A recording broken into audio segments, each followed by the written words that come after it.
বন্ধু, ডাক্তার বলছে যে সিগারেট খেলে নাকি ক্যান্সার হয়, কিন্তু আমি সিগারেট কেমনে ছাড়ি বলো তো?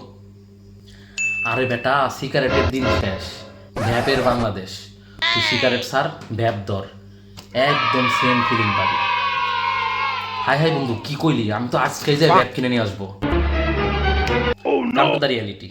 অনেকেই মনে করেন যে ভ্যাপিং একটি নিরাপদ পদ্ধতি সিগারেট ছাড়ার জন্য।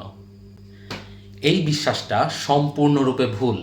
বিভিন্ন ফ্লেভারের ভ্যাপ বাজারে অ্যাভেলেবল আছে, যার মধ্যে আইঅ্যাসিটাইল, ফরমালিন, অ্যাক্রোলিন নামক কেমিক্যাল থাকে, এবং এই কেমিক্যালগুলো পেট্রোলে পাওয়া যায় এবং ডেড বডি সংরক্ষণের জন্য কেমিক্যালগুলো ব্যবহার করা হয়, যা দীর্ঘদিন ধরে ব্যবহার করলে শ্বাসনালী ক্ষতবিক্ষত হয়ে যায়। একে ব্রঙ্কিওলাইটিস অবলিটারেন্স বলা হয়। সাধারণত রোগীরা কাশি, শ্বাসকষ্ট, শ্বাস নিতে গেলে বাঁশির মতো আওয়াজ এবং দুর্বলতা এইসব লক্ষণ নিয়ে ডাক্তারের কাছে আসেন। এটি ধীরে ধীরে ফুসফুসের কার্যক্ষমতাকে কমিয়ে দেয়।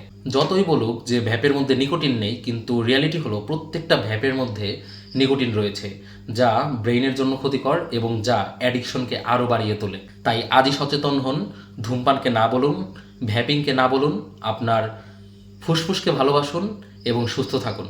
ধন্যবাদ।